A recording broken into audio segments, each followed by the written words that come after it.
Bonjour, c'est pour cette semaine, je fais ce gros thème-là comme cadeau de Noël à René. J'ai bien hâte de voir comment elle va le mettre dans son album.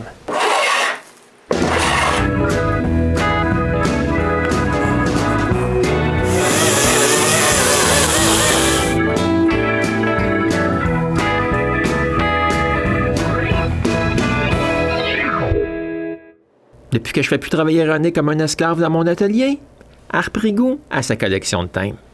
La maison est maintenant pleine de thèmes qui traînent un peu partout. Je me suis donc dit que René aimerait peut-être que je lui fabrique un thème juste pour elle.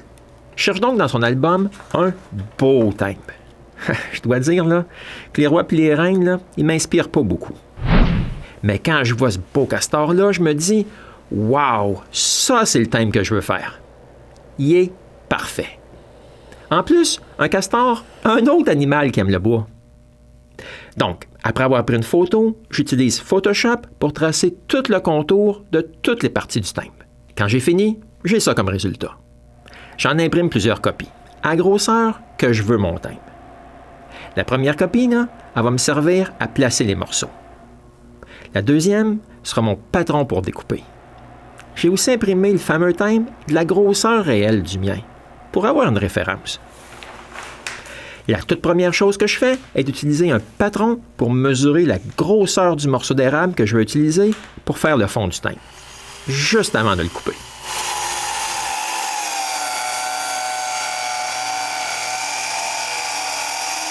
Quand le morceau est plus petit, je mets deux côtés droits.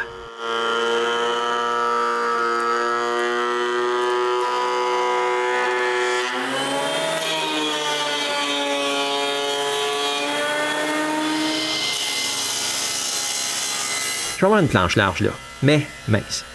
Je coupe donc le plus que je peux sur le banc de scie.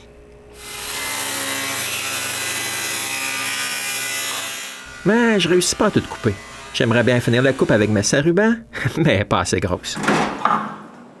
Je suis donc forcé de finir la coupe avec le scie va-et-vient.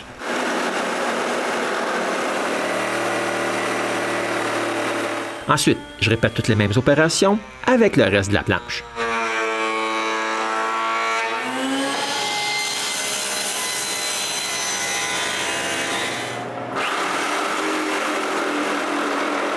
Puis, je m'assure que les côtés sont bel et bien droits avant de coller les deux planchettes que je viens de faire ensemble. Je laisse ça de côté pour que la colle sèche. L'érable, là, elle va me servir pour tous les endroits pâles du thème. Tout le reste, là, il va être en noyer noir. Bien, comme pour l'érable, je dois avoir de plus petites planchettes.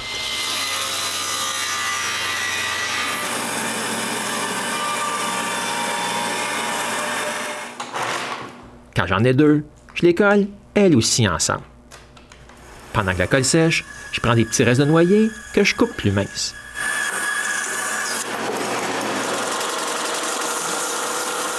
Après avoir nettoyé mon papier sablé, je chambre tous les petits morceaux que je viens de couper. Je vais prendre tous ces morceaux-là pour faire toutes les lettres du thème. Le tout premier morceau que je coupe, là, c'est la feuille d'érable.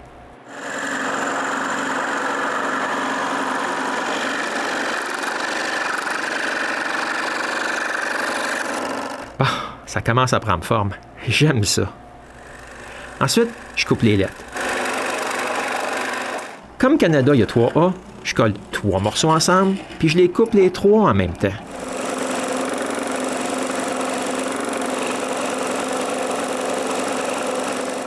Après un petit bout, là, j'ai toutes les lettres. Il me faut le 5 cents aussi. Puis voilà, c'est aussi simple que ça. Le dernier lettrage, là, il est plus petit. Je voudrais des lettres moins épaisses. Je coupe donc un de mes morceaux en deux.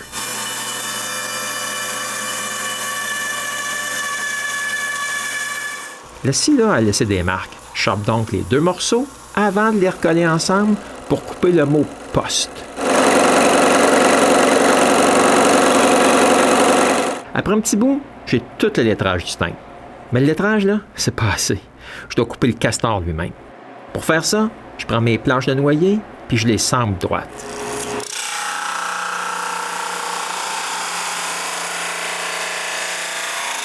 Pendant que la sableuse est sortie, là, j'en profite aussi pour faire la même chose avec l'érable.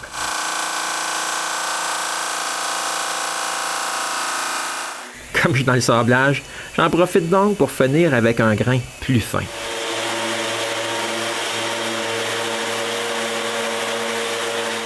Bon, maintenant, je vais prendre ce bout de bois-là, puis le transformer en castor.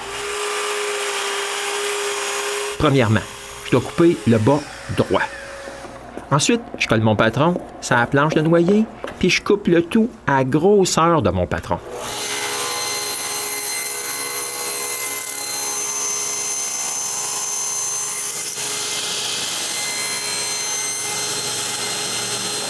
La première chose que je coupe, c'est le ciel. En fait, là, c'est la partie qui ne sera pas dans le thème à la fin.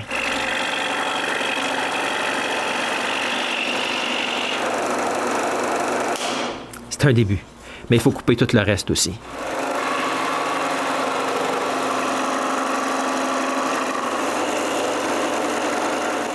Bon, voilà tous les morceaux. La seule chose qui manque est de couper le contour de la feuille d'érable.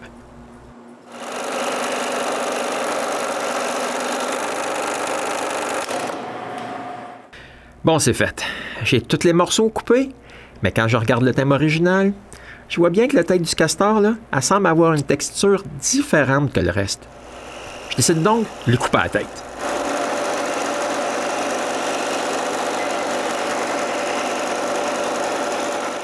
Je suis maintenant satisfait de tous mes morceaux.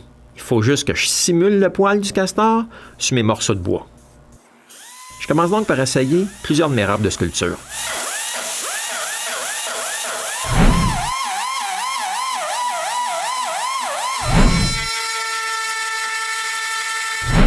Quand j'ai fini, j'applique un fini pour une représentation plus réelle. Maintenant que j'ai l'idée de la texture, je peux enlever les papiers puis commencer à sculpter le castor.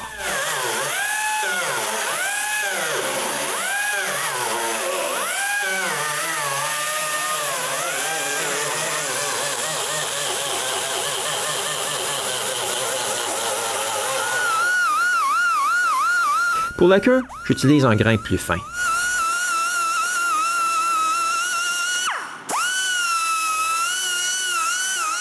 Ensuite, j'ajoute du détail par-dessus ma sculpture.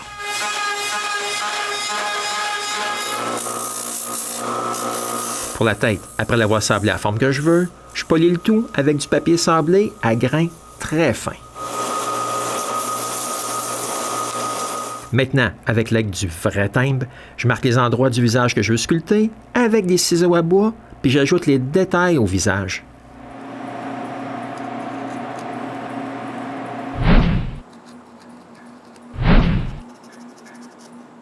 Quand je mets le tout ensemble, je m'aperçois que j'aime pas comment j'ai sculpté une partie du corps. J'arrange ça.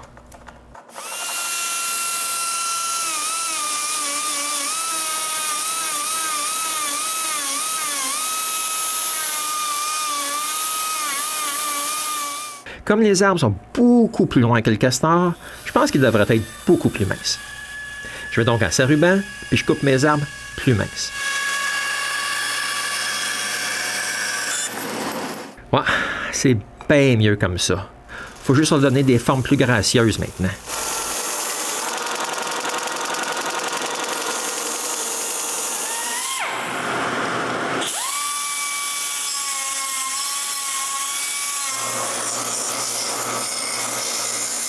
Les arbres sont plus minces. Il faut faire la même chose pour l'eau.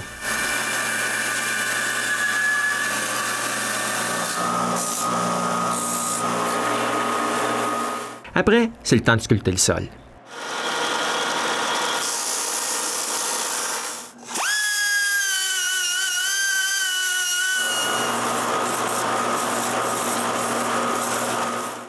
Quand j'arrive au gros morceau du bas, là, je vois tout de suite un problème potentiel. Il n'y a pas assez de bois sous la queue. Il y a des chances que le bois se brise.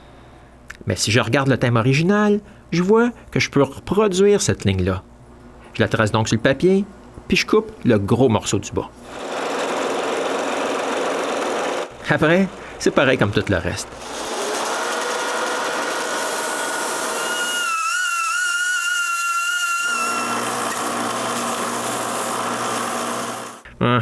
J'ai tous les morceaux, là, mais j'aime pas qu'il n'y ait pas de transition pour la queue. Je sors donc les ciseaux à bois, puis je sculpte une transition de queue.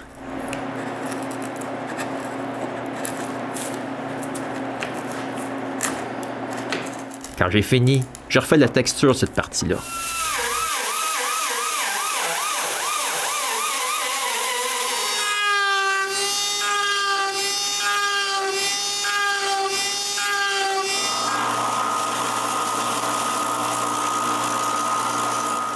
Bon, j'aime bien mes textures, là, mais il en manque pour les arbres. J'ajoute donc la texture aux arbres.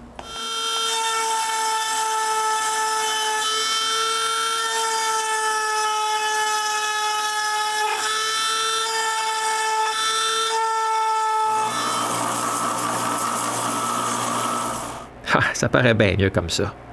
La texture du castor est un peu trop rugueuse à mon goût. Je la sable un peu.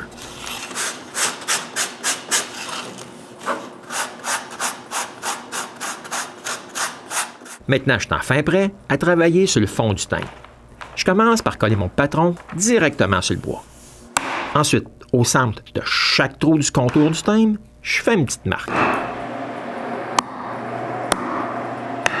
Quand j'ai fini, je colle le tout avec du ruban à double face sur un bout de contreplaqué avant d'aller à la perceuse à colonne pour percer les trous.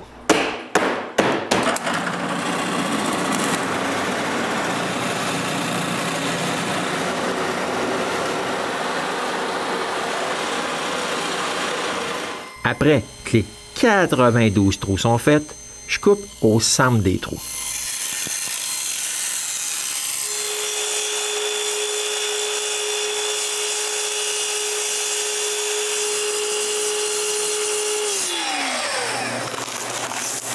Après, je peux enlever le papier. Mais c'est là que je m'aperçois que j'ai un peu endommagé le bois quand j'ai percé les trous. Je chambre donc le tout un peu.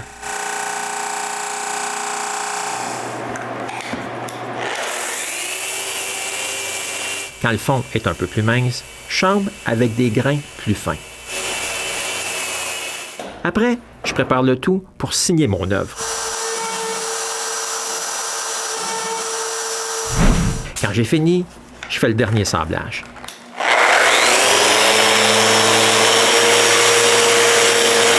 Maintenant, je peux regarder ce que le tout aura de l'air un coup fini. Mais en voyant le tout en place, je vois quelque chose que j'aime pas. Sur le timbre, il y a comme une réflexion des arbres sur l'eau.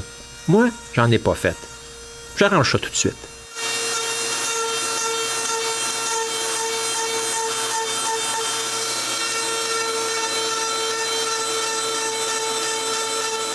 Maintenant, je vais prendre ces lisières minces pour faire le tour du timbre.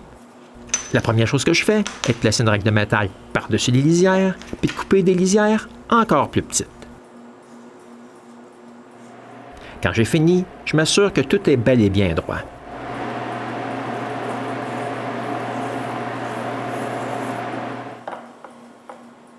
Après, je peux enfin coller le premier morceau en place. Je commence par le corps du castor. J'avais déjà marqué son emplacement auparavant. Avant de continuer, je mets des serre-joints puis j'attends que la colle sèche. Quand c'est sec, je peux coller tous les autres morceaux autour du corps du castor. Après, je mets du poids dessus puis je laisse le tout sécher. Quand la colle est assez sèche pour que je puisse enlever le poids, je peux commencer à coller le lettrage. Je commence par le 5. Suivi des 2 premières lettres de Canada. Quand je viens pour coller le signe de scène, je vois bien qu'il est bien trop épais.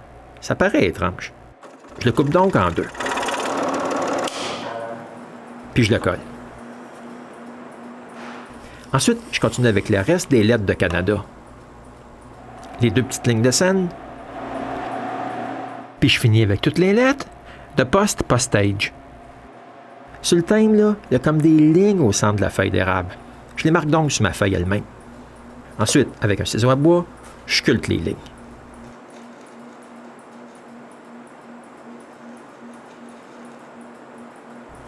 Je polis la feuille, puis je la colle en place.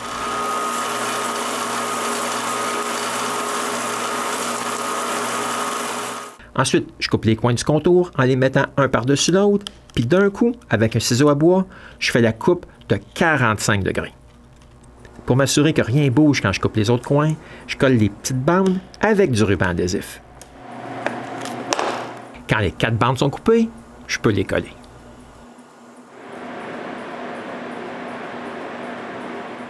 Lorsque la colle est sèche, je peux nettoyer les bavures de colle. Maintenant, je suis prêt pour la première couche de fini. Je commence par nettoyer le timbre avec l'air comprimé. Ensuite, je peux vaporiser la première couche. Je commence par le dessous. Mais la vraie magie, là, elle se produit quand j'applique la première couche sur le noyer.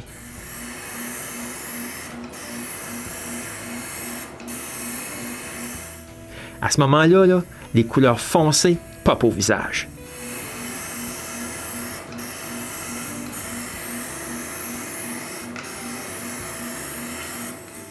Le fini, là, il sèche assez rapidement. Je peux y vaporiser une autre couche 1 heure plus tard. Je vaporise 4 couches comme ça.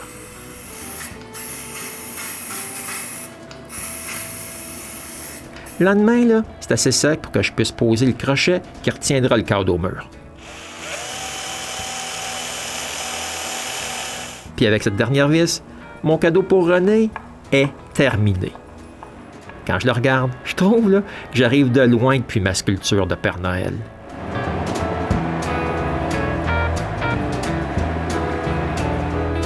Ah, mais c'est pas pour moi. Voici René le matin de Noël.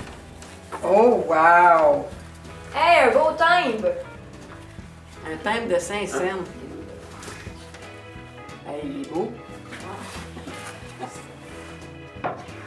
La toute dernière chose qui me reste à faire est de l'installer dans sa chambre de timbre.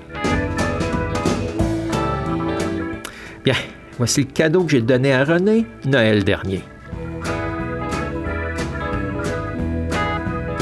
Il est encore sur le mur à la même place. Elle doit l'aimer encore, hein? Pour ce qui est de nous, on se revoit bientôt au Gosseux de bois.